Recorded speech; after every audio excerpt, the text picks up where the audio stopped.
Welcome, everybody. Thank you. Good to see you this evening. Thank you for coming and being a part of this class tonight. We are going to start with a treatment because that's what we do. So if you would join me in consciousness as I know the truth. What I believe is God and absolutely nothing else. That power and presence that dwells in, through, and as all things. That presence that transcends time and space, form, energy, yet is the creator of all. That's present right here, right now. That's the truth of our lives. We live in a sea of divinity. And in that sea, we remember the truth that we are the ones that have been called to be here right now, to receive the blessing of this time and to give the blessing of this time. And I know that all of us come here with open hearts and open minds to do the work that is ours to do. And as we delve into this concept tonight, I know that we are blessed and that all is well.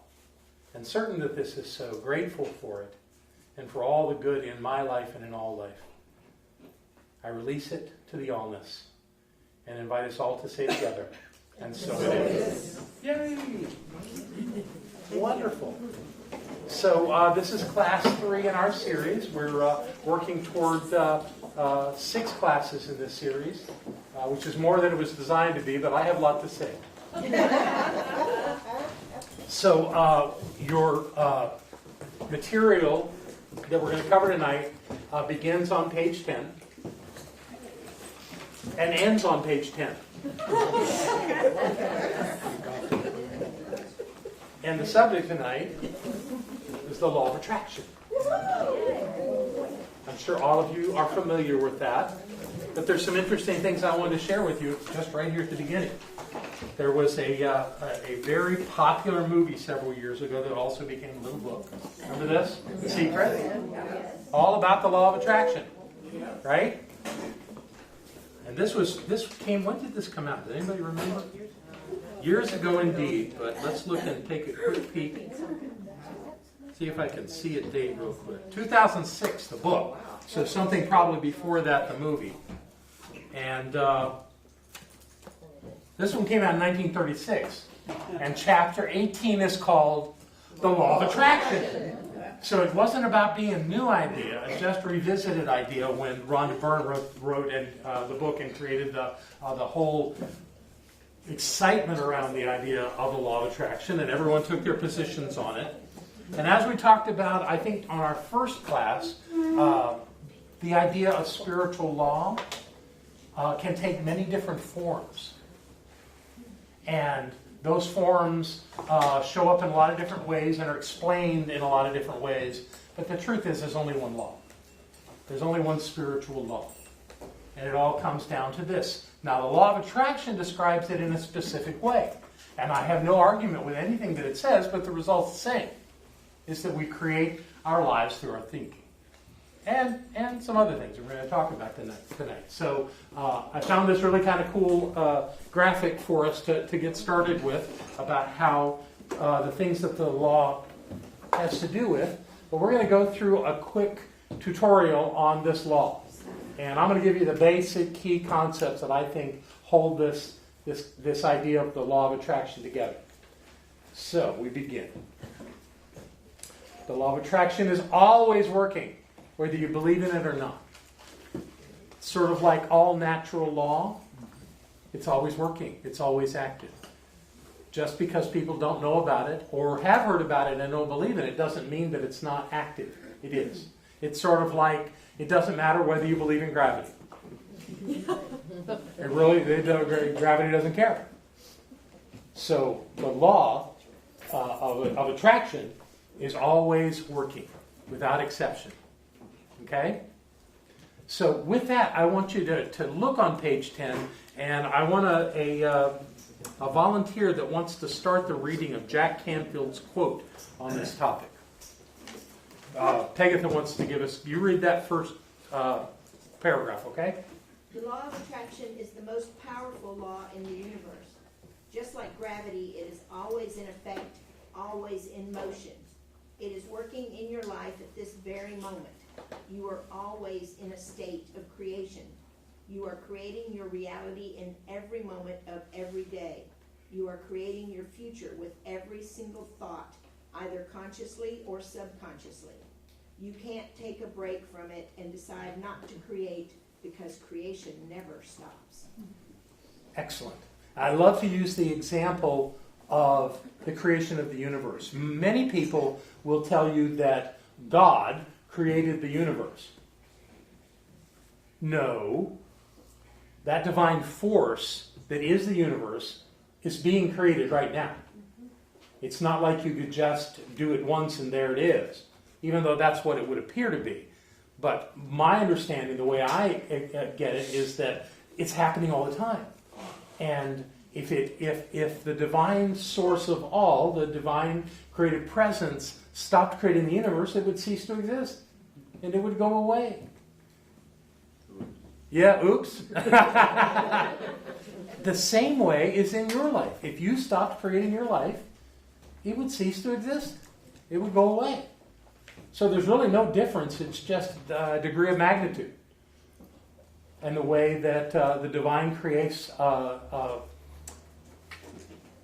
this whole cosmos and all of its elegance and all of its functionality out there in space is the same way you're creating your life right now. Can't get away from it. Can't stop it. It's always going on. It's the win for being. Welcome, Michael. It's good to see you, sir. You can join us. I am. All right, I'll talk you into a chair later.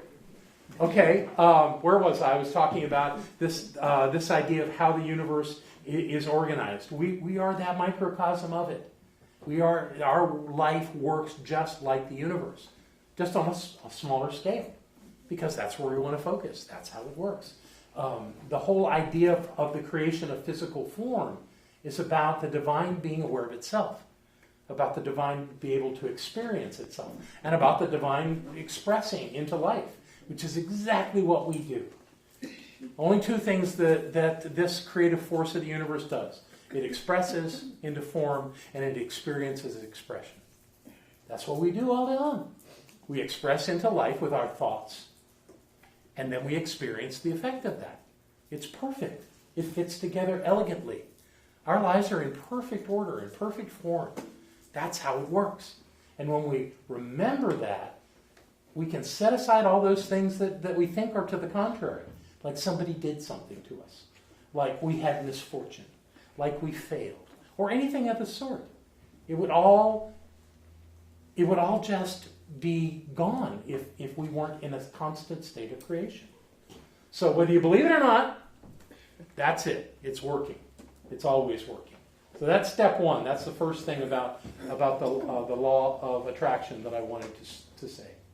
The next thing is everything in our universe is energy, vibrating at various frequencies. So the idea that and this is essential to understanding how law works, is that that everything is energy. I think most people recognize that now. And even though your senses perceive that things are solid, they're really not. That any physicist will tell you that most of what's there is empty space. And that these particles, which they refer to as potentialities, are sort of there. But what they do is they create enough of an impression for your senses to recognize something. When they're formulated into something that has enough density for you to see and know. I mean, there were people that didn't even get there was air. Even though, you can move your hand and kind of feel it. You can blow and sort of get a sense that it's there, but you can't see it. And if you can't see it, it's not real, according to some people. But that's not so. To the point now where science and engineering can do things that none of your senses would ever get. I mean, and that's been going on for a long time. Radio waves. You can't see a radio wave. None of your senses recognize it. But somehow people that were interested in that study figured out how to use those waves that are moving through life, not just through the air, but through walls and through all kinds of things, to actually create levels of communication. It's brilliant. And that's just the tip of the iceberg on things that you'll never see, you'll never touch or taste or feel or smell, yet they're there. They're very much there. I've come to the conclusion that there's more going on that you cannot see than there is that you can. You and me both. So that idea of vibrating frequencies is something you'll never see. Yet it's the reality of life, is that things have a vibrational tone to them. And out of that, they create something into our world. So that when we have a thought, which is a vibrating energy, it's out in the world immediately. It's everywhere, always. It doesn't have to really travel. It's simply there. In fact, we'll talk about that when I get to another slide. But by being there, it has the impact on this mechanism we call law, and allows that, whatever it is, to actually gravitate into our lives. The law of attraction gives us the idea of some level of something being attracted toward us. Other understandings of the law say that it simply manifests because it was a potential, a possibility of what could occur, and because we had the thought, we have chosen that path, and that's what we get to experience. Whichever way you look at it, it still works, and it still starts with thought. And a thought is an energy that is vibrating at a particular resonance, at a particular frequency. So everything about our experience comes out of those frequencies. And the idea with the law of attraction is that I'm probably getting ahead of myself. So let's move on to the next one and see how this fits together. Our thoughts are energy, and the frequency of each thought attracts objects, people, circumstances, and conditions that resonate with that frequency of thought. That's the basic premise of the law of attraction, is that because we have a thought that has a frequency, that has a vibrational tone, that it attracts to it like, something that's like it. And from that vibrational tone, we get that resonance that brings that thing into our life. It's an interesting idea. It sounds very scientific. It is. And there's a piece of it that I think is maybe on the next slide. No, maybe not. But that's coming up that'll give this thing another dimension to it. Does that make sense to everybody? Yes. Okay. All right.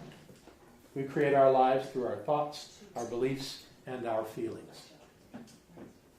We create our beliefs through our thoughts, our beliefs, and our feelings. What's the difference between a thought and a belief? Belief is a thought that's been thought over and over and over and over. That's a good one. Yeah, you do. And what it is it's a thought that was put into your subjective mind. Now you don't think about it anymore. The only way you're going to think about that belief is if somebody else brings it up. Or there's some need for you to use it. There's something that triggers you to remember that belief, and then it's a thought again. Thoughts are conscious, beliefs are subconscious. But they're all there, and they don't go away. And just because you're not consciously thinking them doesn't mean they're not having an impact on your life. They are. Now that may sound fatalistic, that you have all these things going on that you're not aware of.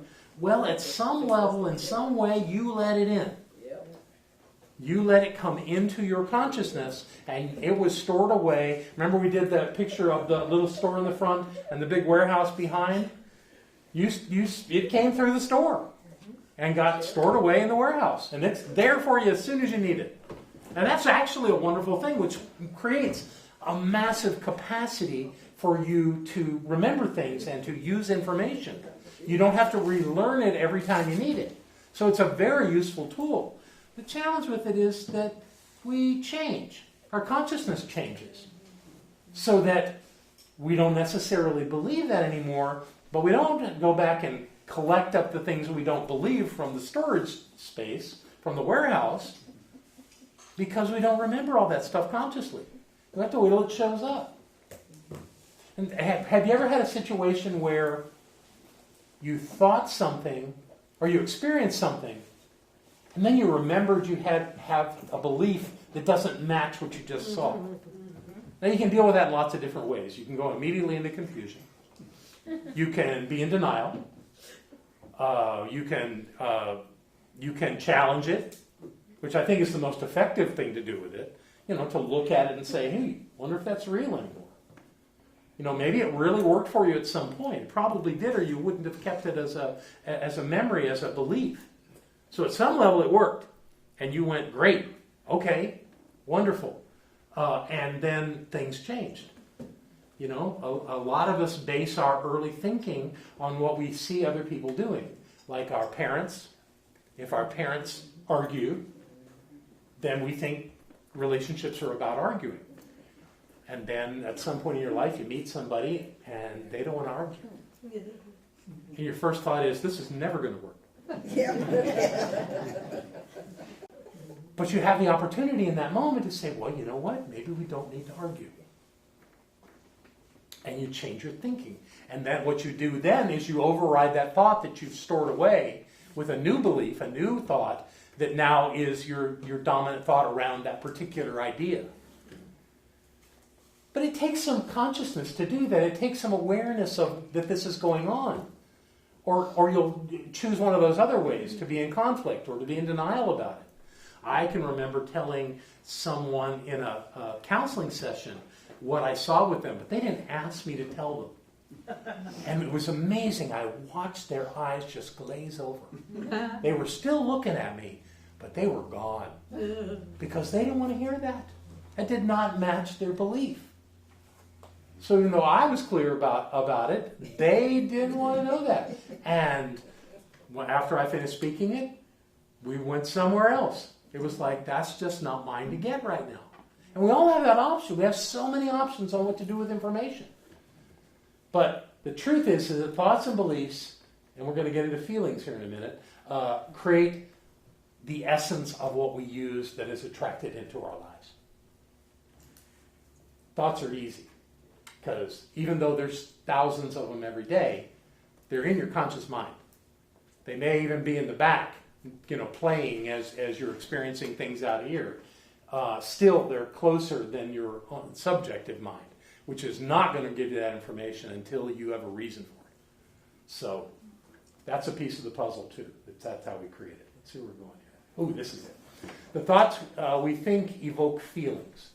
Thoughts and feelings together create a magnetic effect within the divine matrix. Anybody know what the divine matrix is? Braden wrote an entire book on it. It's brilliant. And the essence of that is that everything is connected. It's not that everything is connected to the thing next to it, like space and time is. Like 1 minute is connected to the next minute, or 1 day is connected to the next minute. That's in close proximity. Mm-hmm. The divine matrix says that everything is connected to everything. So that when you have a thought, it can have an impact on the other side of the planet. Mm-hmm. And that's still in close proximity for the matrix. And the idea is that there's no time and space in the thought continuum. Yes, Paul? You say that emotions is another word for feelings? Yeah, I would use them interchangeably here. Yeah. So I just picked feelings for this, but I'm not talking about skin tactical. Touch. I'm talking about emotional experience. And what I know about these feelings is that, and I learned this from my first spiritual teacher, is that we have around us a field, an energy field, that is filled with the energy of our emotional state. And that we're all in an emotional state all the time. So this thought is that when you think something and then you attach a feeling to it, and that can happen almost instantaneously. Or you could ponder it a while and then come up with an emotional connection. Anyhow you do it, thoughts and feelings come together almost like atoms come together into molecules. They will kind of require one another to be complete. So that when you move into that thought and then you apply a feeling to it, it energizes it and becomes this magnetic effect, the law of attraction, that draws that thing to you. Now, this can be very helpful and very wonderful in your life, or it can be a pain in the neck. Because when you have a thought of something you don't want, and you attach some angst or anxiety or upset or anger or any of those things, It like supercharges it. And off it comes right into your life. And I've seen this happen so many times in my life. I try not to remember them. But I can, just thinking about that, I can remember that that I'm upset about one thing. And I get in my car, and the first driver I come close to does something that just really pisses me off. Is that a coincidence? Absolutely not. I'm drawing those experiences into my life to reinforce that angst that I'm feeling. So I'll keep doing that until I let it go, until I replace that with something else. So the important thing to know about that is that it's happening all the time in you. And it's your job to know this. Now, it sounds like big work, but after a while, it comes pretty natural. But in the beginning, it's tough. It's tough because most people don't see life that way. They don't think that's how it works. But it does. That when you have a thought and a feeling, that you have given yourself that magnetic force that's going to bring that thing into your life. So now I want to go into a conversation about this idea of energy and feelings. In my early years of studying things in a spiritual quest, I was living in psychology. I studied psychology in Sydney, Australia. I was living in Sydney, and I had my first spiritual teacher. I did not go to Sydney to be on a spiritual quest. I went there to get as far away from my life as I could. I'm serious, dead serious. I wanted to. My wife left me. My business closed. I wanted out. And Sydney, Australia is on the other side of the planet. Most people say if you dig a hole straight down, you go to China. That's not true. You will go to Australia. And one good thing about it was I didn't have to learn another language. Sort of. So I showed up there. I was invited to a lecture. I went. I met this guy, Ken Dyers. Everything changed. That was my waking up point. And something that his background was in Zen Buddhism and Scientology. Wow. Yes, he'd actually been a member of the Church of Scientology in Sydney and worked with them for a number of years, learned a lot, and then left. They don't like it when you leave. Anybody here ever do any Scientology stuff? Okay, well, so good. Then even if I screw this up, at least you folks online, obviously if I make a mistake, just forgive me. But here's my understanding is that basically what they do is they put people through a process of hooking them up to what's called an e-meter. And what that meter does is it has a gauge and it shows a range of energy, an emotional charge, so that the person that's auditing you asks you questions, and they see where the meter goes when the question's asked, because it doesn't even require an answer. And they make notes on all this, and then they create a program for you to follow that's going to help you kind of neutralize those things in your life that make those things happen. That's the basic premise of what they do. What happened with Ken was that he was out, and they didn't like it, and he challenged them. He said, "Your e-meter is really does record energy, but I can make that meter needle go anywhere I want." And they said, "No, you can't. That's ridiculous." He said, "Well, let's try it." So they had a gathering. A lot of people came. Ken sat down. He took a hold of whatever it is that you hold to do this, and proceeded to tell the person on the other side where the meter was, where the needle was on the meter, without being able to see it. So they packed up their e-meter and they left and never bothered him again. Yeah. So, and what happened out of that was he got some interesting information. And some of it I'm going to share with you tonight. So while I was in Sydney, I went to a Scientology bookstore. The only time I ever did that in my life, and I bought this book. It's called Scientology 0 to Infinity. It looks like an 8, but it means infinity. So this is a book of scales, and it scales from the lowest point to the highest point. 0 to infinity. 0 to infinity, exactly. And the one that I was most interested is called the emotional tone scale. Oh, yeah. And what I've got here and what I'm going to share with you now is something that kind of speaks to what we're talking about tonight. So I'm going to show you the tone scale. And let me tell you that I have only done this at this center with my practitioner students. So consider yourselves well thought of that I'm going to have this conversation with you tonight. So we're going to do the tone scale from 0. There are actually things below 0, but I don't want to go into that. To the top of the scale is 40. So we're going to start here, right down on the bottom here with 0. What do you think 0 would be on an emotional tone scale? Indifference? Not quite. Apathy. Close. Apathy. Very close, but not quite. Death? You got it. Death. If you're dead, you're 0 on the emotional tone scale. Doesn't that make sense? Have you ever seen a body have an emotional anything? Right, of course not. So at the bottom of this, we have death. They do make noises sometimes. Yeah, but they don't emote. And that's the body doing it. It's not the spiritual being.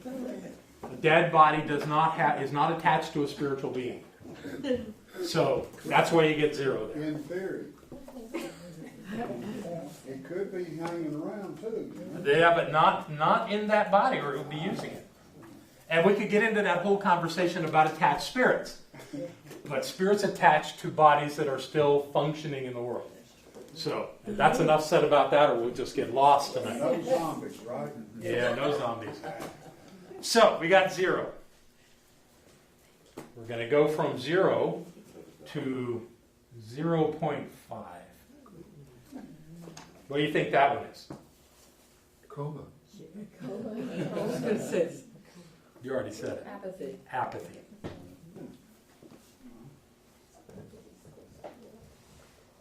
Apathy.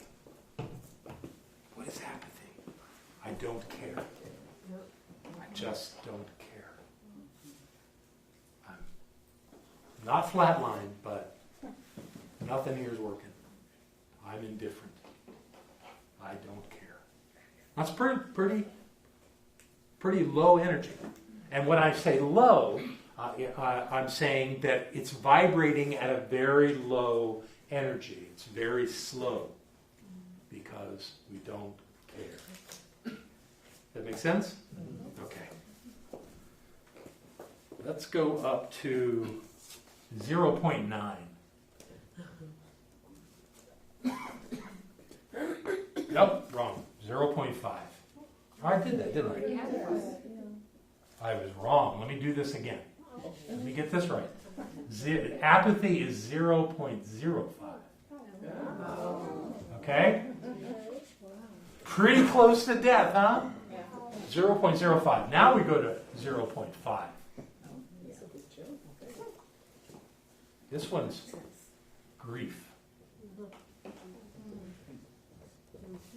Grief is a heavy energy, a slow energy. Grief is a wonderfully useful energy, though. If you've lost something in your life, a person, a job, something that you hold dear in your life, and it's gone, you have to fill it with something. You have to fill that vacancy, that void with something. So you fill it with grief. And it fills it up. And you keep that there until you're ready to not feel that.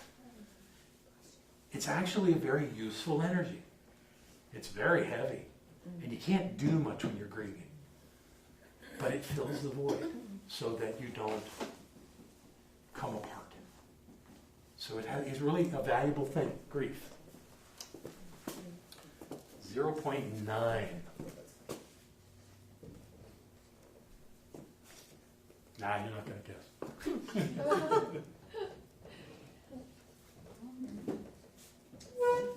Sympathy. Sympathy. Why would that be such a heavy energy? Let me demonstrate. Lucky Margot. You poor thing. You got it so hard. you going through all this. I really am so sad that you are living a life that is so much worse than mine. Because I'm fine, but you're a mess. Sympathy. You may not use those particular words, but that's really what it's about. Ken Dyer had, when he had a birthday the year that I was down in Sydney, we gave him a birthday cake, and I had happy birthday Ken, no sympathy on his cake. And he thought that was hilarious. So the idea of sympathy is just, it's heavy in that you're looking down and judging. Even though you think it's a lovely experience to feel that about that person, no, you're putting them down.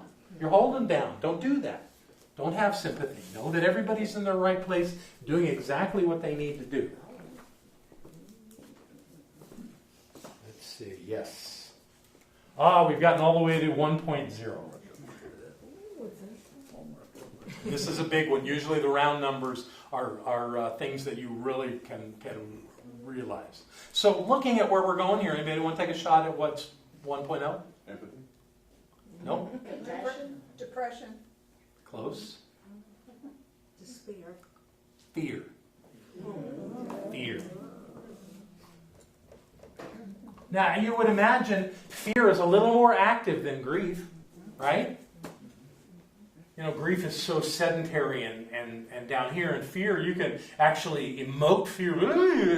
You know, I'm afraid. I'm really afraid. You know, and you can even get into, you know, if you go into a Halloween haunted house, it can get even worse than that. To where the fear is absolutely real, even in those contrived environments. And fear is a heavy energy, and it you know, the purpose of fear is to keep you away from something that would hurt you. If we still go into haunted houses, explain that item. Some people get an adrenaline rush off those kinds of things. Go watching horror movies and things, but it's, you know, but it's a bona fide emotion. We have fear. Fear is a real possibility. In a scale from 0 to 40, 1 is fear. 1.1.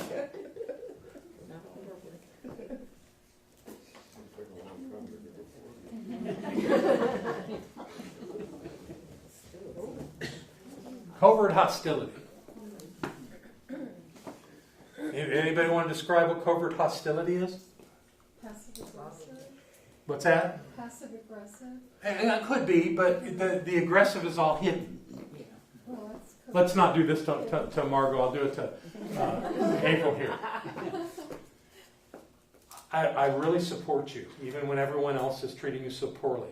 I really want the best for you. She's terrible. That's covert hostility. Because the hostile part is totally unbeknownst to her. But behind her back, I'm talking about, you know, what a terrible person she is. And smiling all the time at her. So that's kind of a heavy place to be. And that's 1.1. Is that a heavy place for you or for her? It's a heavy place to be for me. yeah. To be seeing someone that way and treating someone that way. May not be doing anything to her. In fact, on the surface, she thinks I like her. No problem. If you only knew. Yeah, really. 1.5. Ooh. We're moving up fast, aren't we, on this 40-point scale?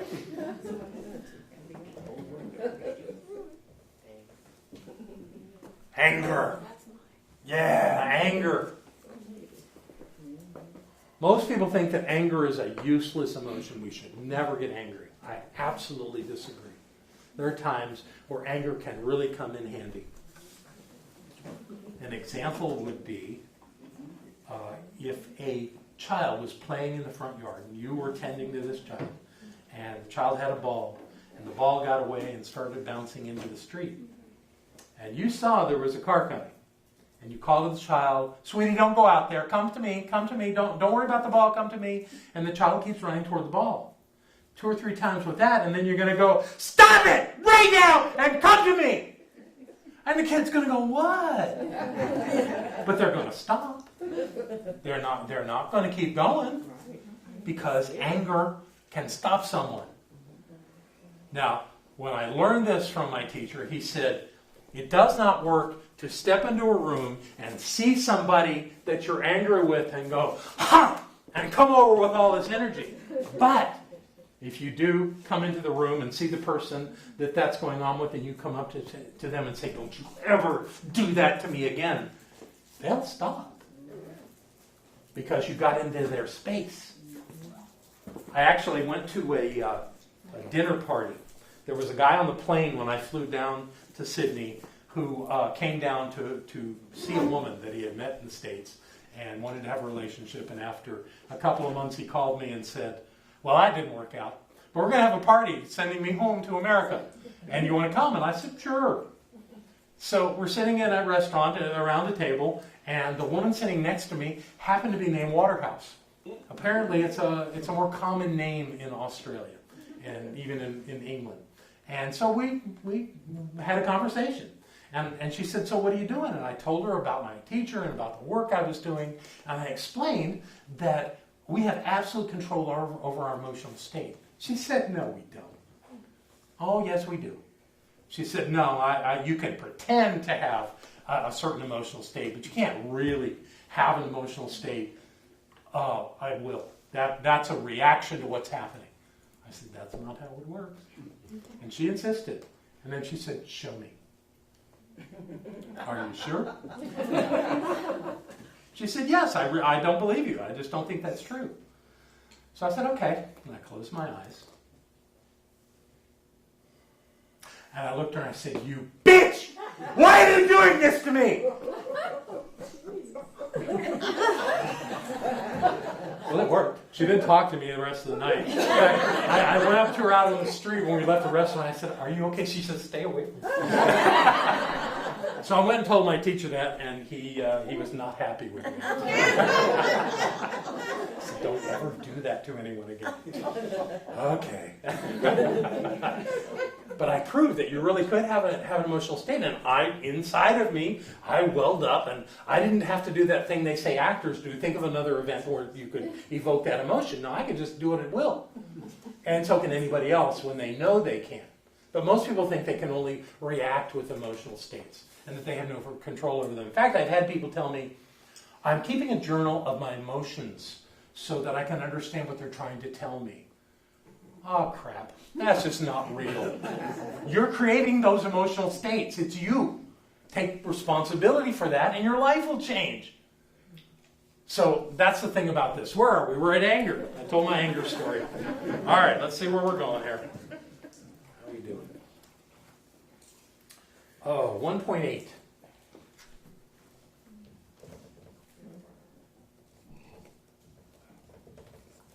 And that's emotional pain. Everybody's had emotional pain, right? Yeah. Would anyone say that it is less real than physical pain? No, it's not. It's just as real.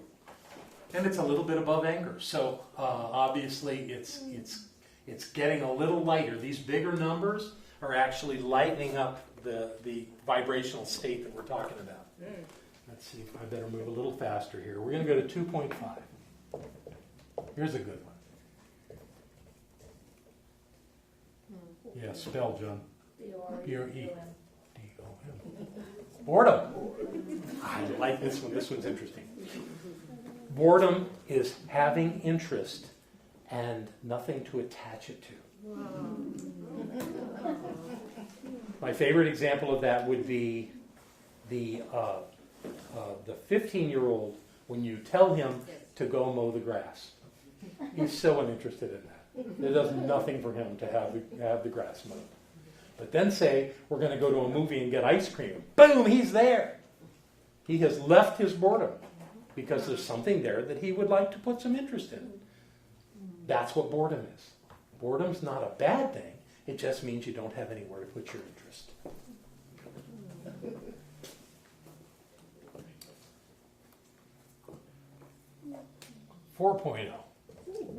Oh, I know, we're just flying now.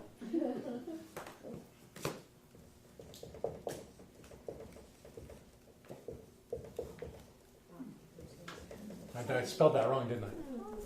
Enthusiasm. Did I get it right? Good. So, enthusiasm is that place where I not only have interest, but I have lots of interest, and I have a place to put it. I'm excited and enthusiastic about this thing that I'm doing. Let me tell you about it. I want you to know how cool this is. You know, that's enthusiasm. It's a great place to be. It's a great place to spend your life, being enthusiastic. Some people do. I seek to do that in my life. So when I can and when it works out, when I remember who I am, I can be enthusiastic. And so that's valuable. Okay, now we're going to eat.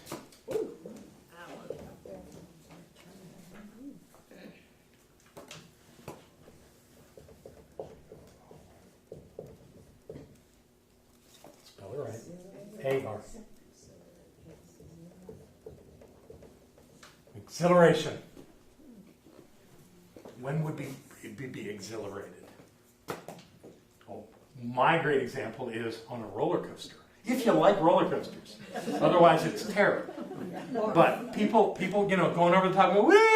Oh, that's exhilaration. That to someone who enjoys that kind of stuff, that's exciting. That's wonderful. That's exhilarating. The challenge with exhilaration is you cannot maintain it. It will burn you out. But when you're doing it for that trip on the roller coaster or something similar, a lap around the Daytona 500 Speedway track with a professional driver, would be exhilarating. Those kinds of experiences are high energy, high excitement, wonderful, but they only last a short time. Okay, that's exhilaration.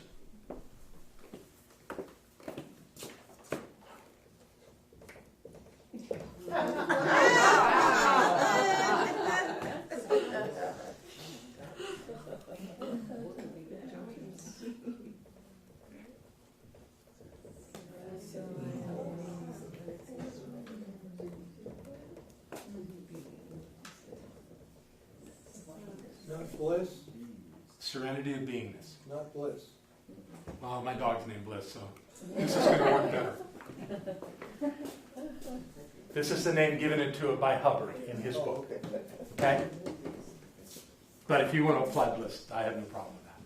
So the idea here is that's that state of absolute serenity. There's only one thing going on. Life is beautiful. I am so connected. I am so happy. I feel the love. I am completely immersed in this. It's not a place that we go often to have that level of clarity. That's that momentary mountaintop experience. I had a guy I was working with in Miami that had that kind of an experience. It was an epiphany would be a word for that. There are other words for it that aren't coming to mind right now, but he had that kind of experience, and he came to me and said, I want to do it again. That's all he wanted. That's all he could think about was he wanted it again. He wanted to feel that again. It's not something that we can plan. It's not something where the curtains are drawn away and the trueness of life shows up for us. It's not something that happens that often. Some people never experience it. Most people probably. But occasionally something like that happens. I've had glimpses of it. But it just transcends anything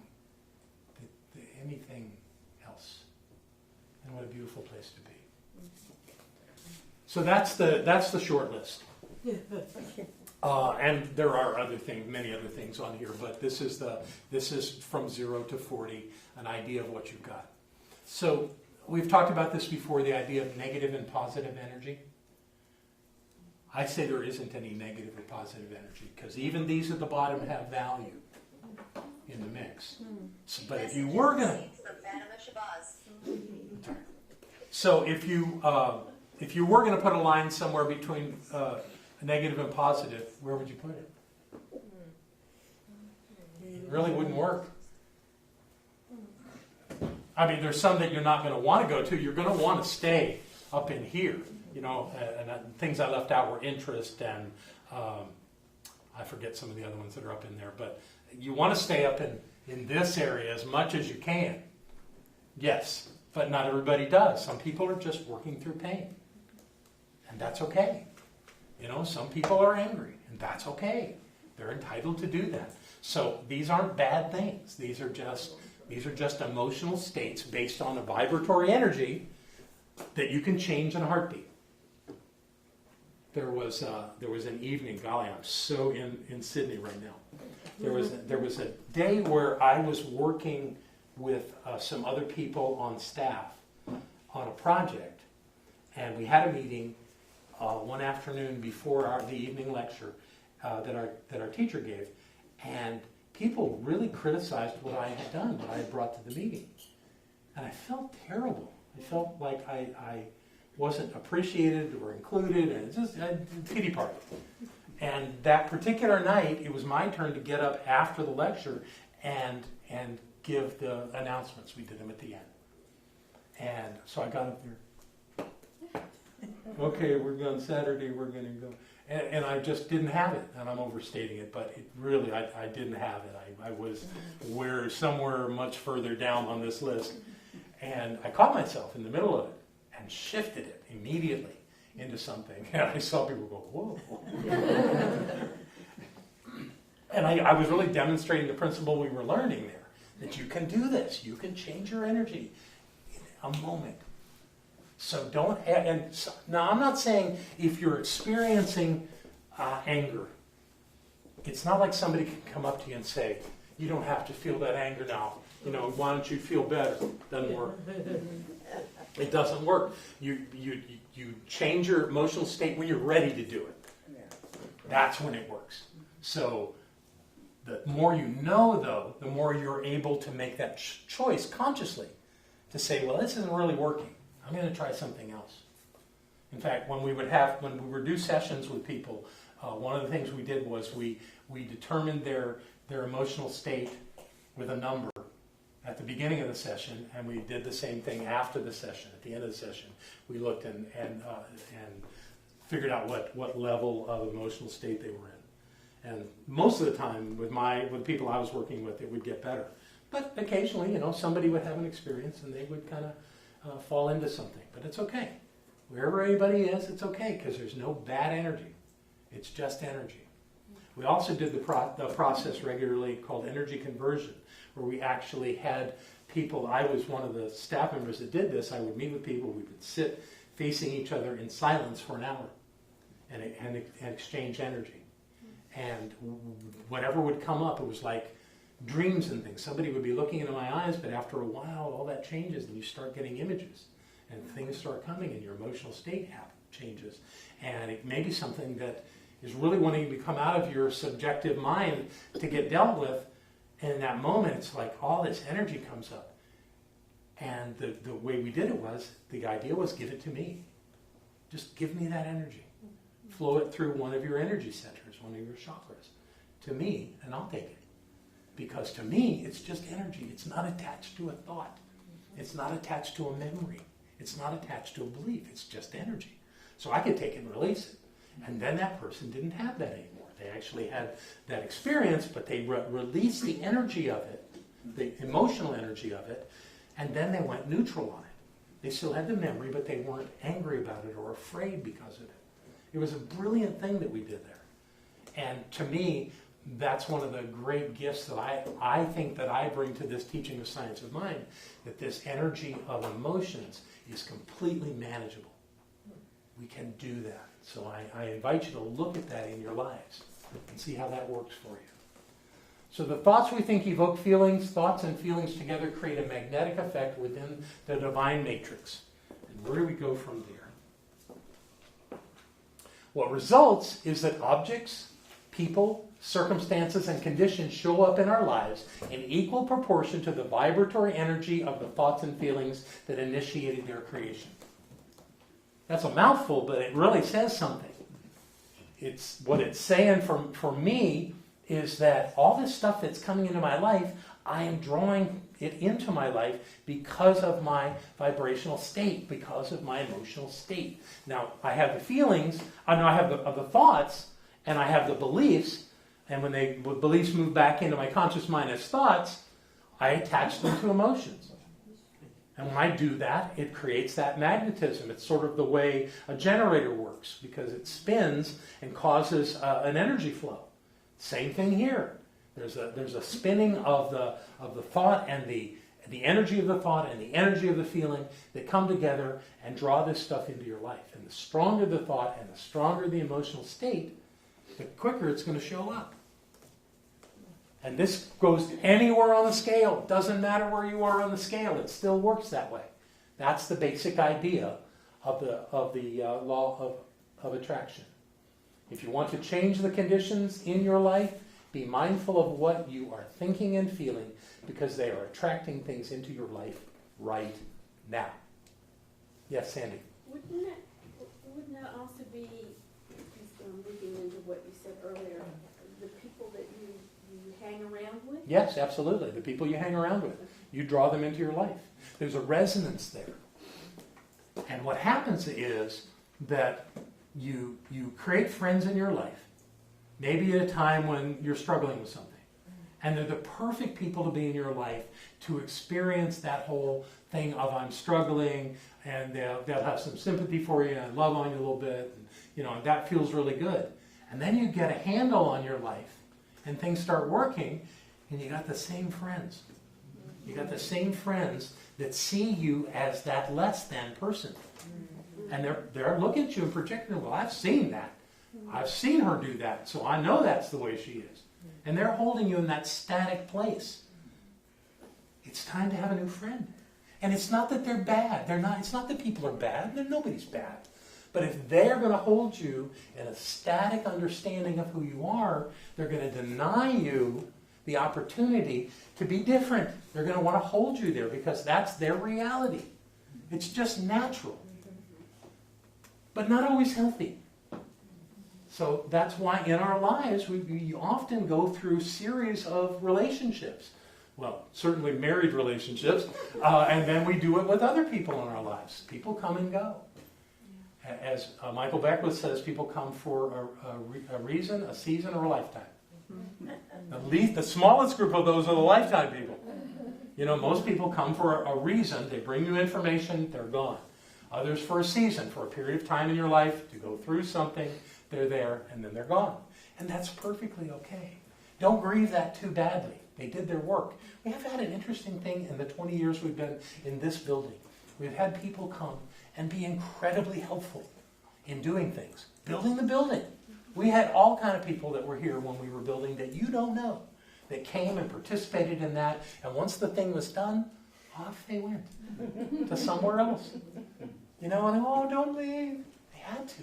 It was their time to go.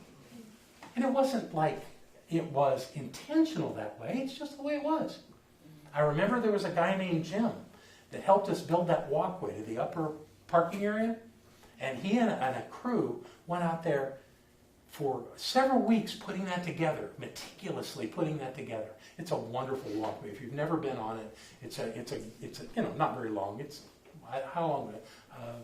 Maybe 70, 80 feet, or yards. Yeah. It's a lovely little kind of, you're up in the air, you can see the creek, you can see the big 400-year-old oak tree. It's a lovely place to see all that. And he did a great job of putting that together. As soon as it was done, he was gone.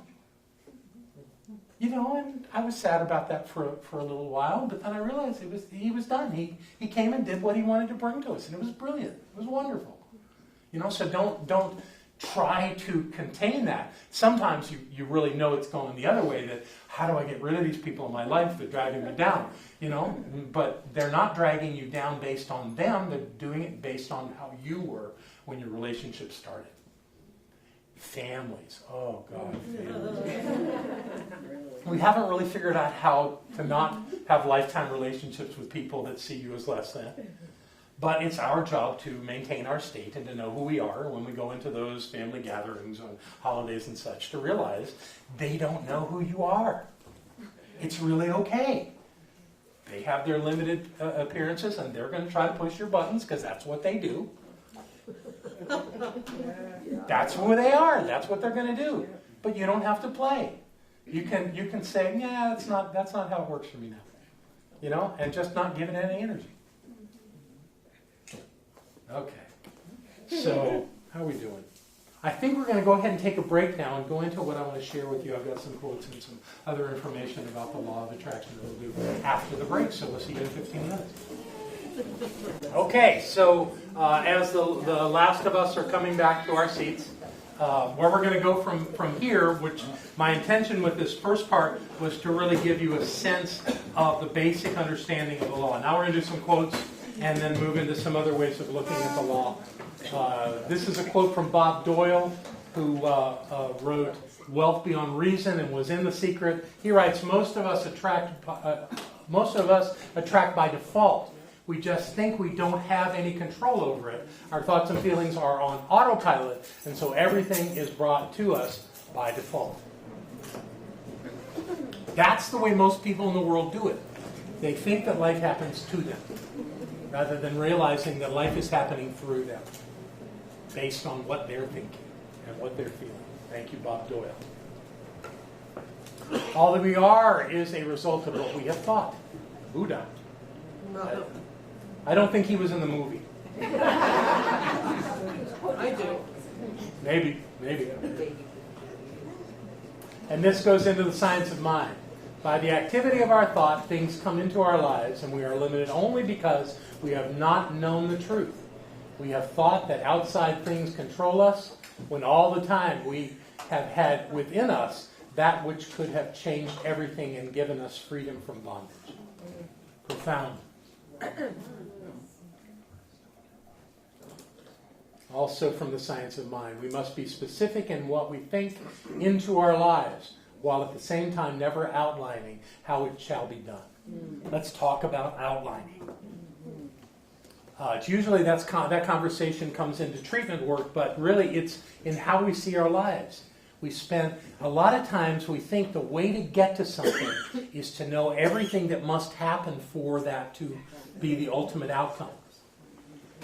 And what we're doing when we do that, which is called outlining, is we're saying we know the best way for it to happen, rather than using the law of attraction and simply knowing that it's so. The how, as Edwin Gaines says, is none of our business. And we spend all this time figuring out how it can happen, and we won't believe it's going to happen till we have an absolute step-by-step plan. And when we do that, we limit all the other possibilities for how it can happen. What's the moving your feet part of it? I'm not saying that you don't take action, Yeah, so but you don't outline the how it's going to happen. One of my favorite stories about that comes from Rocking Bear. Barbara and I would go up to the lodge up there at the base of Mount Mitchell and sit with a group on Thursday nights. And one night, Rocking Bear said to us, kind of in passing in the circle, he says, I really want to get a new wood stove, because that was the only form of heat up there, a wood stove for this room where we gather. And Barbara and I, think, we're gonna do that. So and he wanted a certain kind. He wanted, I think it was called a mama bear. And that's a specific thing, and I'm not even sure they still made them at the time. But that's what he wanted. And so we went to work. We didn't say, Rocking Bear, don't worry about it. We're going to take care of this. We didn't do any of that. We said, we'll surprise him with this stove. And so, Barbara, we went to work. And at the time, there was a thing called the Iwana in Asheville. And Barbara would go there every week and check and see what stoves were available. And she found a couple and went and looked at them, and they were not in good enough shape for Rocking Bear to have. And then after several weeks, maybe a couple of months, she found one out in near Waynesville.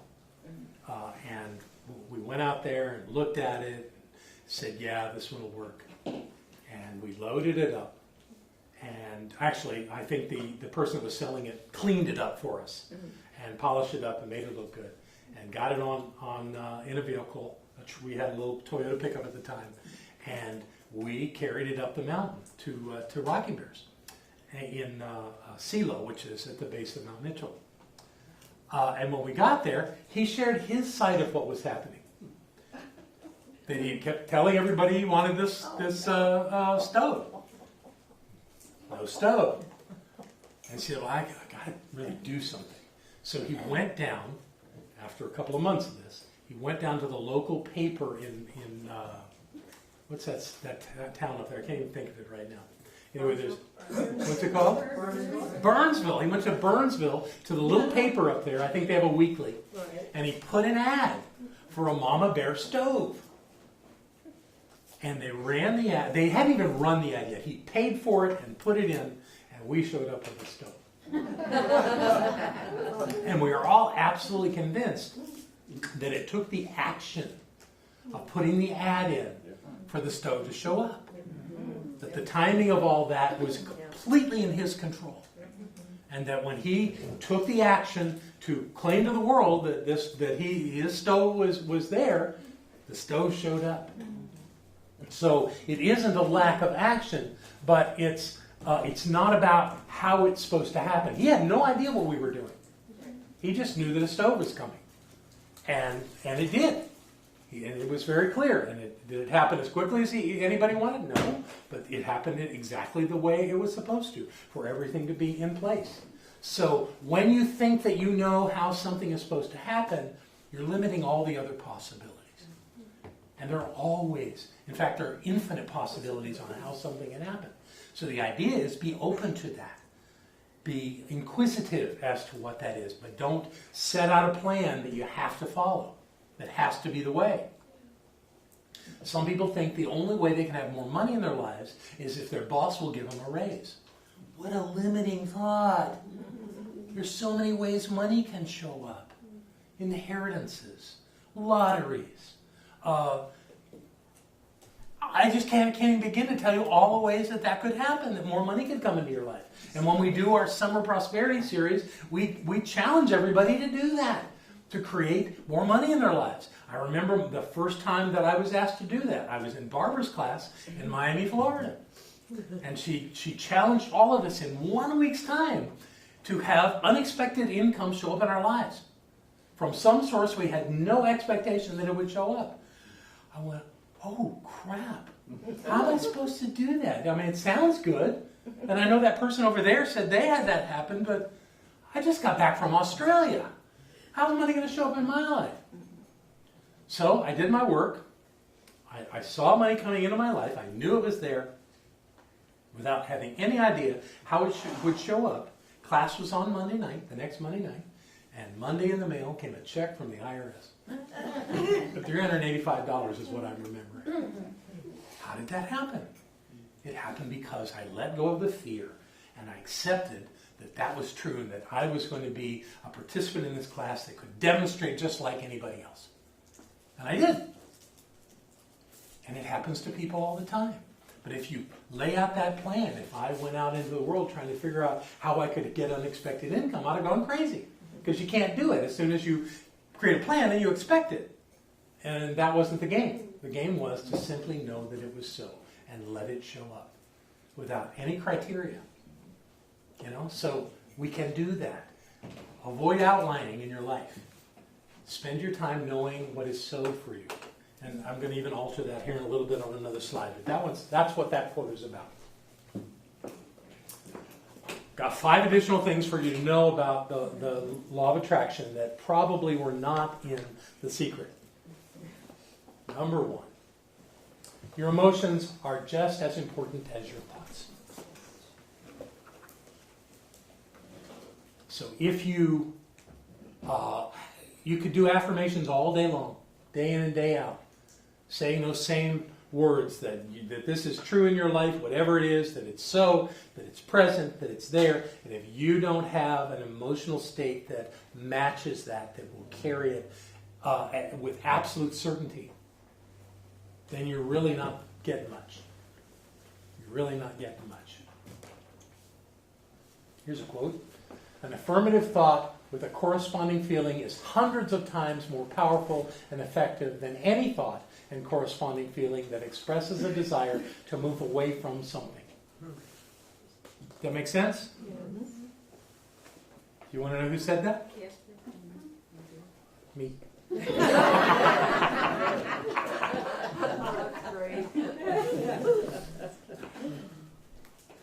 Well, let Kate take a picture of it and we'll move on. Number 2, being happy and content are more valuable than continuously focusing on what you want. Why would that be? You're still going to focus on what you want, and that's fine. Now, the trick here is don't focus on the wanting of it. Don't put your energy in the wanting of it. Don't let your emotional state be about wanting it, because wanting something is anticipatory without actually something happening. Wanting is like a compass. It points you in a direction. And that's important. It's good to know what you want. But don't focus on the wanting. Focus on the having. And focus on the energy of having. So that when you envision this, that it's real to you and you can feel it as much as you can see it in your mind's eye. It's very powerful to do that. In fact, the research says it's hundreds of times more powerful than just affirming it.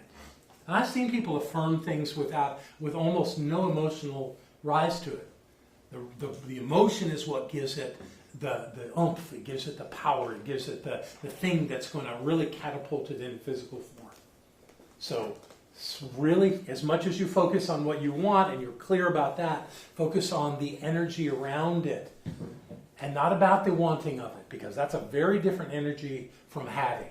Focus on the energy of having it and what it feels like to have it.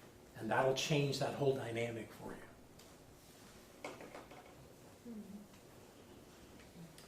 The universe is always responding to your vibratory state. I think that's kind of been implied here, but it's important to understand that this is an ongoing, irresistible thing that's happening in your life. You might want some of your thoughts not to be affected by this law of attraction, but it doesn't work that way. They all do. So when you have that pissy moment in your life, you're going to draw a pissy experience into your life. But if you have that moment and you recognize what you're doing and you change your state, you stop it cold. Don't wait till it shows up the thing you don't want. Do it before it shows up, because it's in a constant state of renewal. Constantly. The law is working. So that even if you take a big thought and have an emotional attachment to it, and you realize, oh no, don't do that. Don't bring that into my life. All you have to do is clear it, cancel it, and have another state and another thought. And you can release that immediately. Barbara loves to teach about the second thought. When you have that first thought of judgment or fear or confusion, don't just recognize that that's not what you want. Let it go, cancel, clear, and restate it. But don't just restate the words. Have the feeling of that thing that you're restating. Because that's what's being attracted into your life, that connection of the thought and the emotion. That's what will make it work. Creation is always happening. Every time an individual has a thought, they're in a creative process. Something is going to manifest out of those thoughts. Michael Beckwith. He's absolutely right. You can't get away from it. So you might as well play the game well. You think thoughts that create the life you want and feel that thing.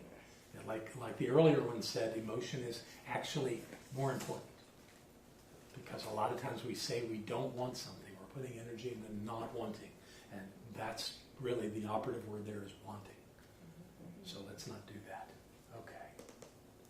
Number 4, inspiration is clear communication and guidance from the divine presence within you.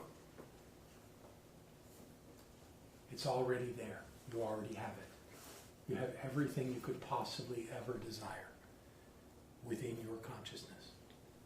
And you have the means to get it in your consciousness.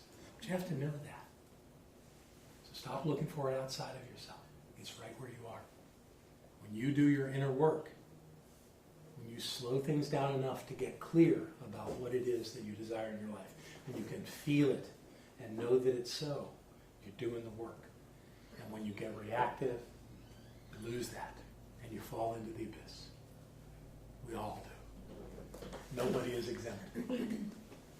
And the fifth additional thing to remember about the law of attraction is it is impossible to effectively express desire for something while feeling unhappy, fearful, or doubtful. It's impossible. You can't just say the words. You gotta add the feeling. It's essential. And it makes all the difference. Any thoughts about all this? Yes, Bob. Just a quick question, it might be considered semantical, but what emotional state would you assign to the state of knowing? Happiness, certainty, Joy? confidence, joy. Sure. Yeah, just, I mean, Yeah, any of that works. You choose. You choose where you want to be there. But it takes that. Abraham, great teacher, law of attraction. So Abraham's all about the law of attraction. Talking about experiencing rockets of desire. And that just means expressing your desire with joy and anticipation and delight.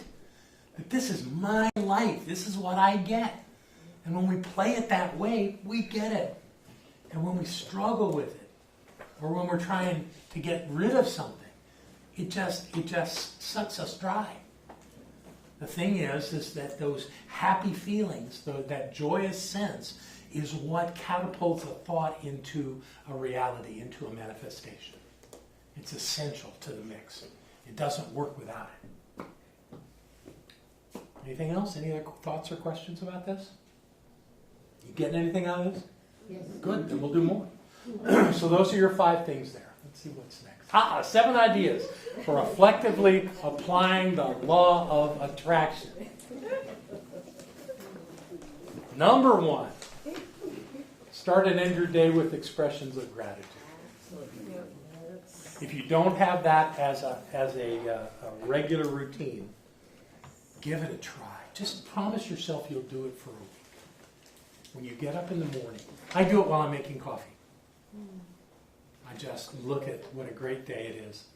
Oh, I'm so glad to be alive, and I'm so glad that I woke up next to Barbara. And I'm so grateful for coffee. Coffee is my friend. And whatever else I can think of. And I'm just fiddling while the coffee's brewing. So it's the perfect time to do it for me. And you have your perfect time in the morning, however that works. And it doesn't have to be formal. Yes, you could do a journal. You can make lists. I've done that. I made a book filled with gratitude. It was lovely. It's wonderful. But if you don't have time or interest in doing that, just spend at least a couple of minutes thinking about what's really working in your life. Think about what could be wonderful about that day. Just a couple of minutes makes all the difference. I think it's Joe Dispenza says that he can't imagine doing this before he puts his feet to the floor out of bed. Everybody's got their way. But the important thing is that you remember what a great life you have and give that energy first thing in the morning and at the end of the day. Because even though your body has to sleep, you're still completely present. You go play in the dream world. And what a great way to influence your dream world with some gratitude about what a great day it's been. Or what a great life you have, or anything in between. Anything, it doesn't really matter what you focus on. It's that you express gratitude. It is so powerful to do that. And it influences, it just kind of meanders through everything in your day so that everything gets better. And when something kind of goes sideways during the day, you remember how grateful you are for your day. And you don't let this take your gratitude away. Was the Dalai Lama that was asked by a news reporter how he could be so joyful when the Chinese communists had stolen his country. And his answer was, "Dear one, they took my country. Why should I give them my joy?"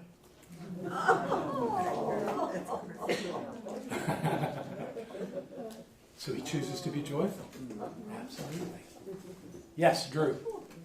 Said Guru, goes into this. It's like when you start your day. This is going to be a long one. I think you need to be on the mic. Will somebody hand you It's this? very short. Is it short? Short. Okay. Then I'll repeat it so people can hear it. So Hero says, when you start your day, will you choose misery or blissfulness? Yeah, it's always the choice, isn't it? Absolutely. Choose blissfulness right over misery. Absolutely. That is the work. And we are at choice. Even when things look really rough, life is hard. I don't know what I'm going to do about this problem. No. I got a great life. Everything so far has worked out. Why would this not? I may not have the answer in my conscious mind right now, but there's an answer. I'm not going to fall off the edge of the world because of this thing. I'm going to work it out. I'm going to figure it out. It's going to be okay. I've got what it takes to do this. Those kind of thoughts take you to a different place. And that big bad problem suddenly isn't so big. And as we've learned from Barbara, the Creator is always greater than the creation. So if you've created that problem, that's not a bad thing. You're bigger than that problem. You may have created the problem just to prove that you're bigger than it. Why not? Whatever works. Start and end your day with expressions of gratitude. Learn to be responsive rather than reactive to what you are experiencing. The natural state of the human experience is that something happens and we react. Ah, damn! Or whatever, however we say it, whatever way it works. Some expletive is involved, no doubt, for many of us. But why stay there? Because that just feeds the thing that you're reacting to. So that creates a vicious cycle that it works. It works in creating the problem enlarging itself and being more present and being more scary and being all the things you don't want. Because that's what you're doing. You're reacting. So stop reacting. Respond. Rocking Bear's great way of responding was when someone would say something that he did not agree with, he'd say, "Oh, that's not true for me." No upset. No, you're wrong. You would never say that to somebody. "Oh, that's not true for me." That's all it took. Isn't that great? You know, and he would make sure he said it out loud. Not so much for the other person, but for him, to remind himself out loud. That's not how my life works. I got a great life. You know? You know how there just aren't enough jobs in Asheville. That's not my experience.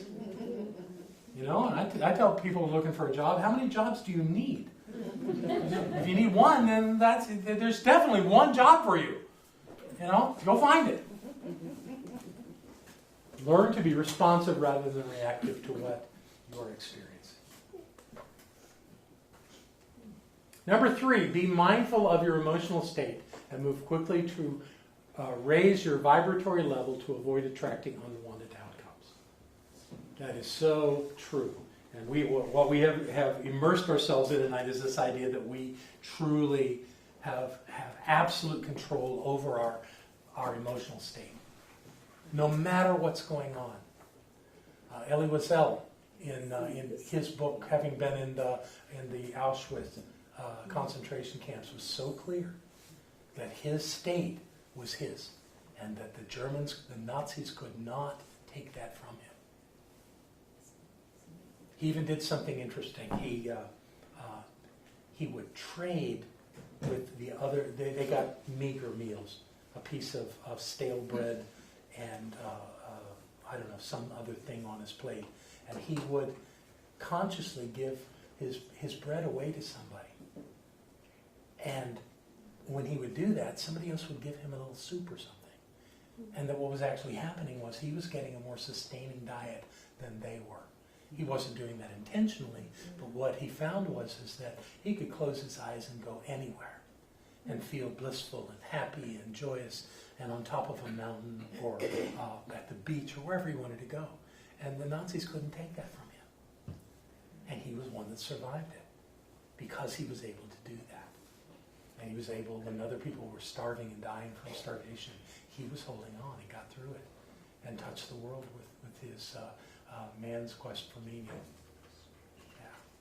It's amazing what you can do when you're clear about who you are and you hold to that idea of not falling into the abyss. 4, journal your intentions as affirmations and record your outcomes when they manifest. This is actually a remarkably effective thing to do. Just write down the things that you're affirming into your life. And many people would go back and read them on a regular basis, but some people don't. They just write them.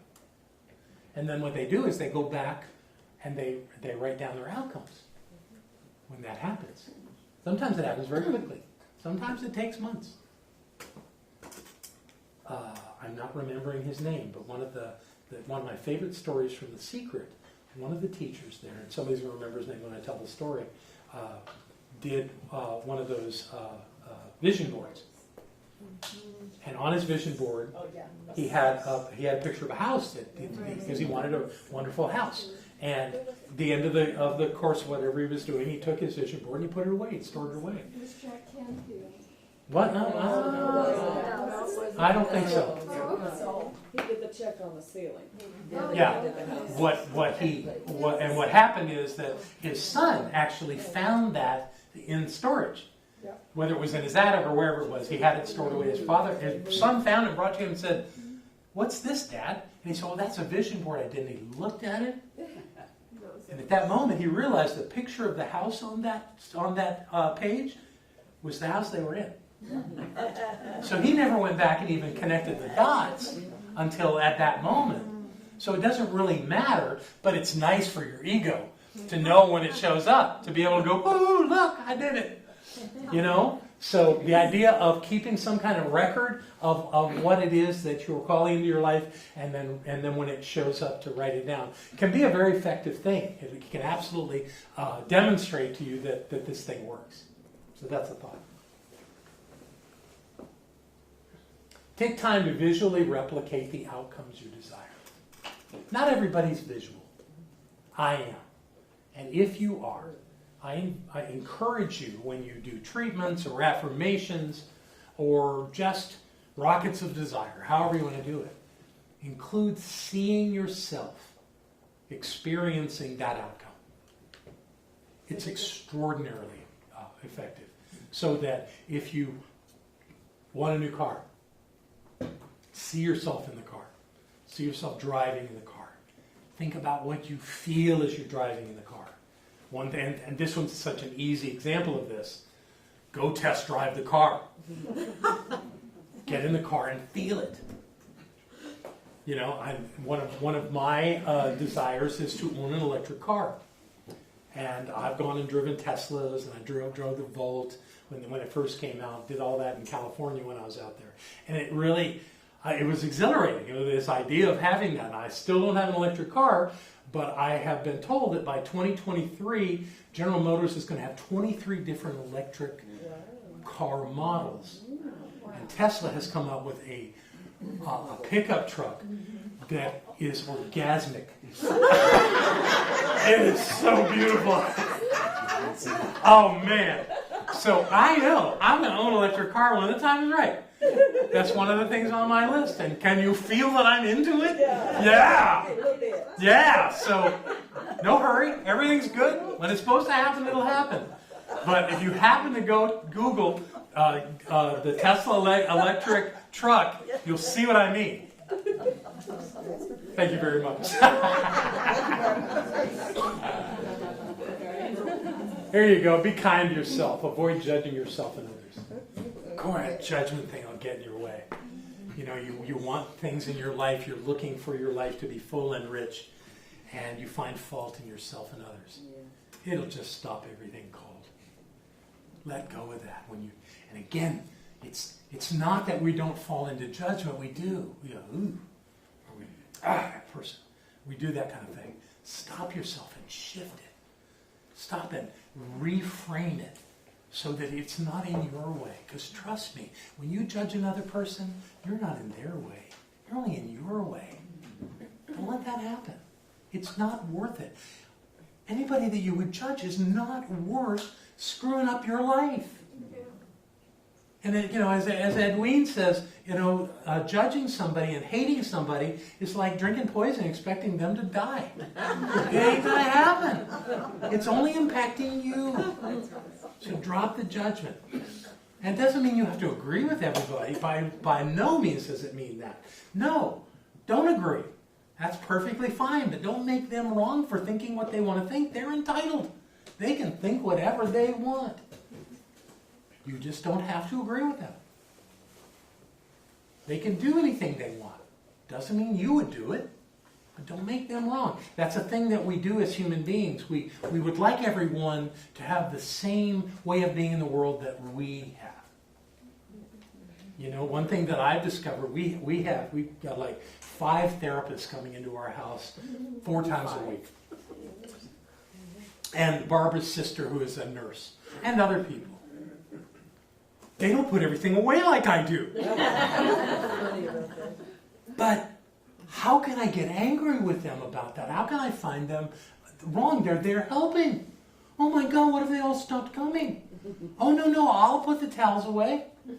I'll clean up the dishes. I'm glad to do that. I'm grateful. I'm delighted. I'm honored to do that because they're bringing so much value into my home. Because they don't do it my way, I would find fault in them. It's the way I was when I was young. I will not do that again. Now, doesn't mean it doesn't come up. This is okay. I can do this. This is fine. I'm delighted to do this. I'm doing it all. I'm glad. Whoa, this is great. Because Barbara's using her arm, because Barbara's starting to walk, because Barbara's speaking more clearly. How could anything be more important than that? Oh, that's great. Bless your heart. It's wonderful. So I have this wonderful opportunity every day to bless everything in my home and everyone that comes into it. I will not judge them. I will be grateful for them in every moment. And I'm being pretty nice to myself these days too. Number 7, constantly monitor what you're thinking and feeling and adjust to higher vibrations as best you can. Nobody's asking anybody to be perfect at this. You're going to have those moments where you have some stinking thinking, where you have some emotions that really are not serving you. Be aware of it when it happens and let it go. They say we have, 10,000 thoughts in a day? 60,000? Okay, I forgot. I always want to minimize that. See, you can't possibly notice every thought if you have that many thoughts.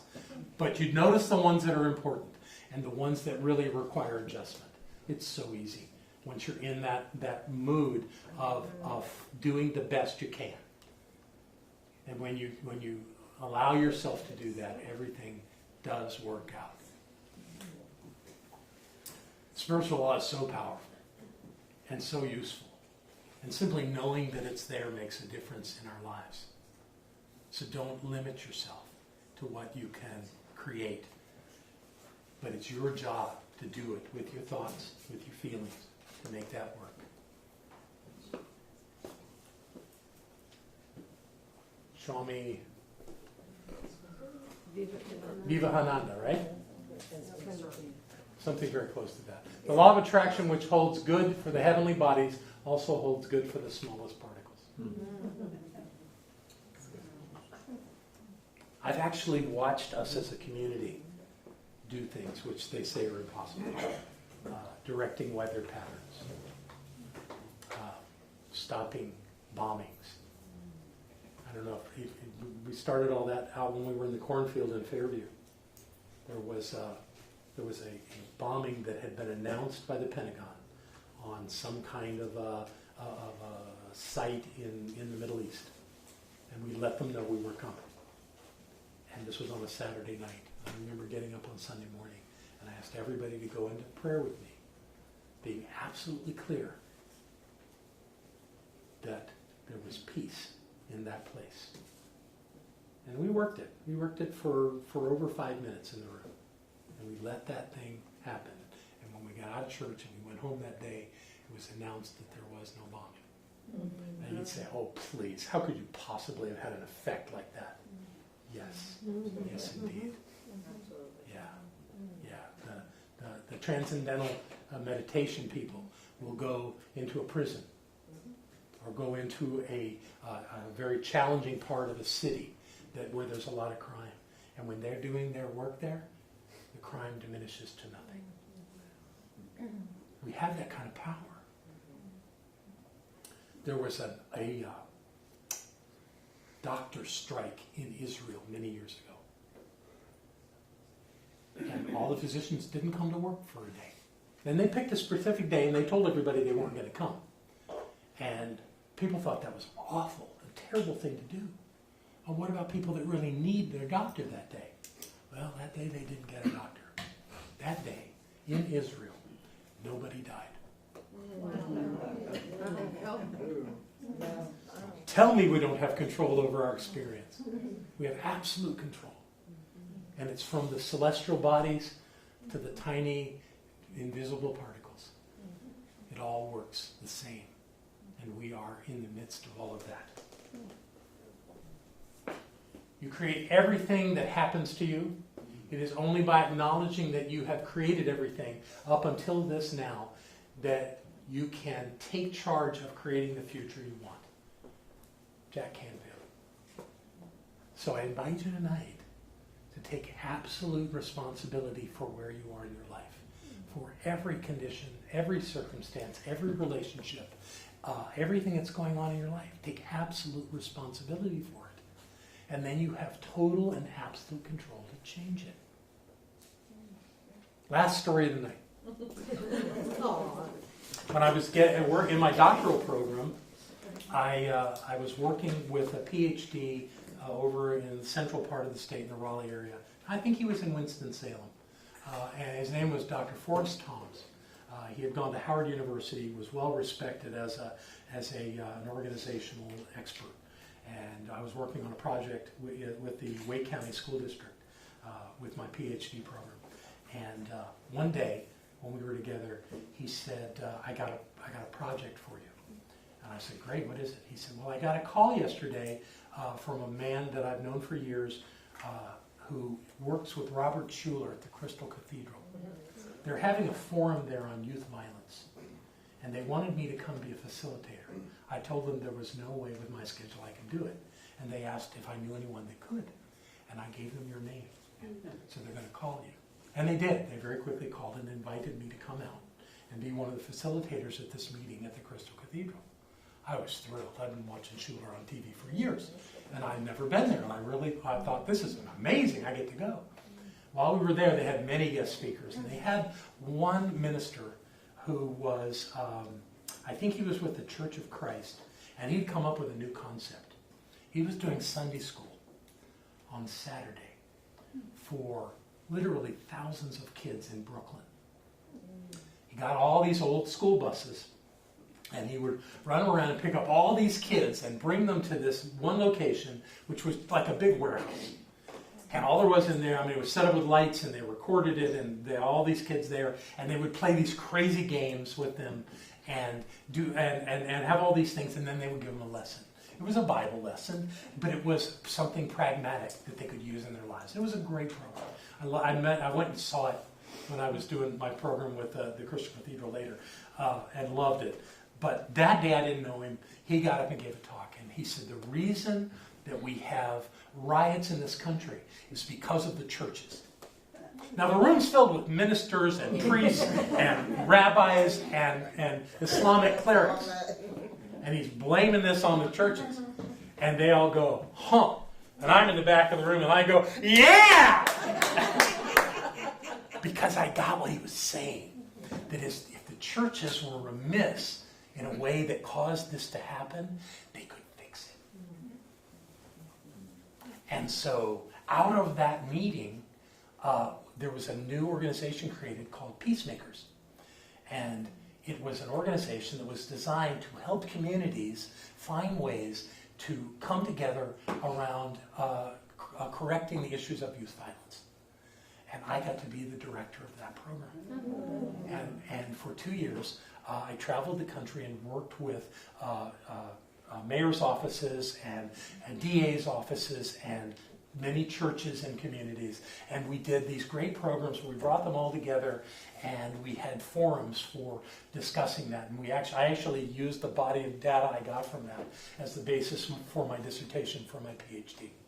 We used a thing called open space, which means you create a context, you create a container, and everybody gets to bring to it whatever they want. We have no agenda.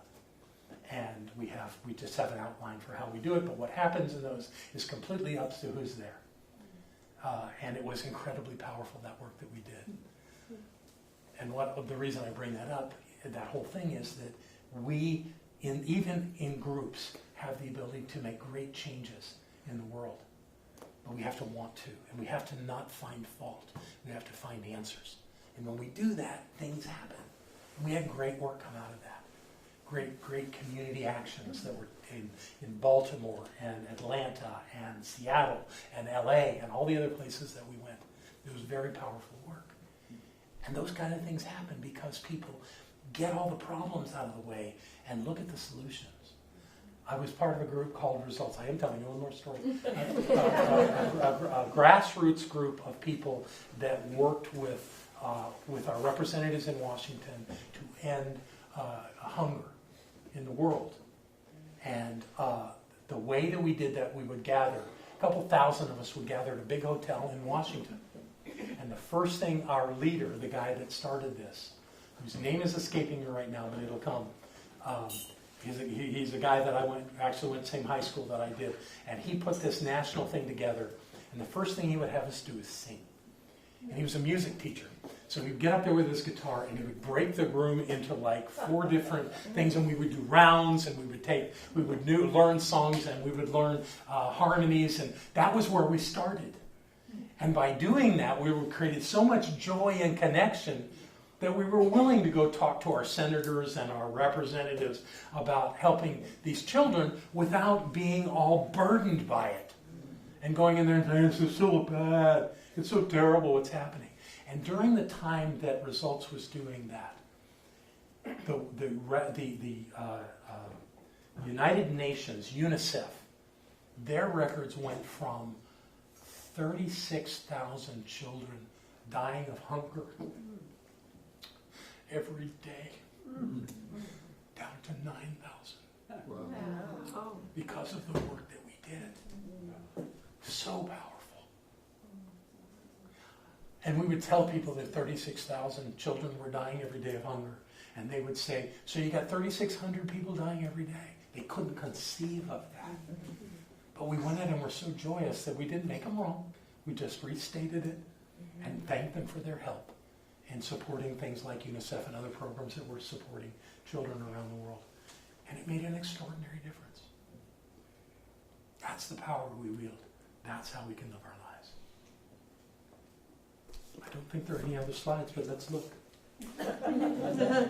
No, we're done. Thank you.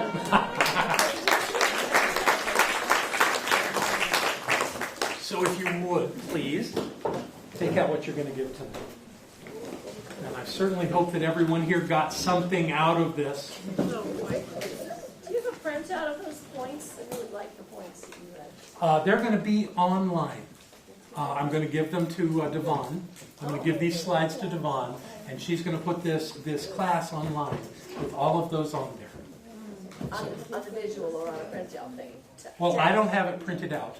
Okay, but it'll be text online? Yeah, but you can actually get it online. Okay. In fact, all of the people that are watching this video that we're doing have done so through the video I'm talking about. So, yes, Susan. I would just like to say thank you, John, for your teaching. Not only the material, but your deeper self is coming through to me, your insights and your strengths and your experiences and your stories. I find them a great gift. Thank you. Thank you. I love you all.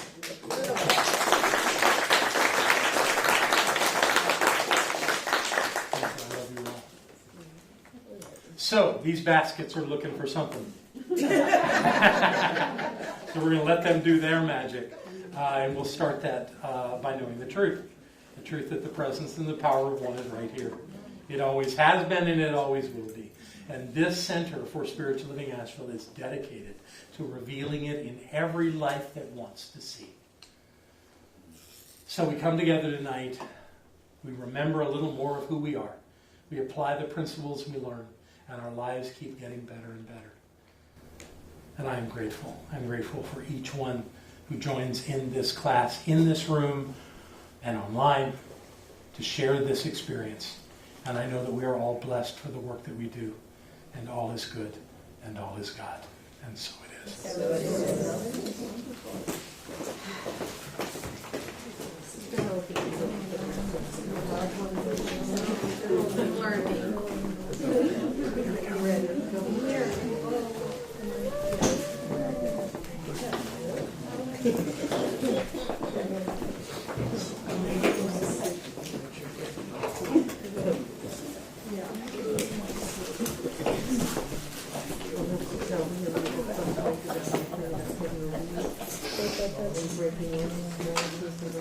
Just a moment of gratitude here.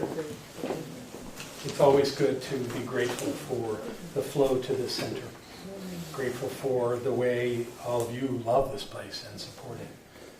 I am grateful for your presence tonight, for the way you continue to show up and support not only me and Barbara, but this whole idea of who we are as a spiritual community. And our spiritual community is massive. It includes many, many thousands of people around the world who reach out to us to know this truth. And we who do this, all of you and me, make it happen. And how can I be anything less than grateful for that? So thank you for showing up. Thank you for believing this that we teach and using it in your lives. And thank you for your support every single day. This is all what we do, and we do it well. And with that gratitude, I simply let it be so, and so it is. Hi, I'm Barbara Waterhouse. And I'm John Waterhouse. Thank you for watching this message today.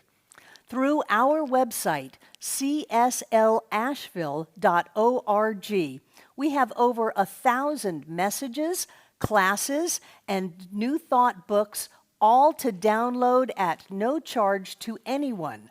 Producing this incredibly valuable collection of ideas is really making a difference in the world. It's changing lives everywhere. Please go to our website, cslasheville.org, and click the Donate button. You can support this life-changing ministry, and when you do, we'll send you a note of thanks and also put you on our daily prayers. By doing this, you're helping to raise the consciousness of people across the entire globe. We're changing lives together, those lives that are being more prosperous, more healthy, and more joyous. Thank you for being a part of this important work and supporting what we do here at CSL Asheville. Thank you.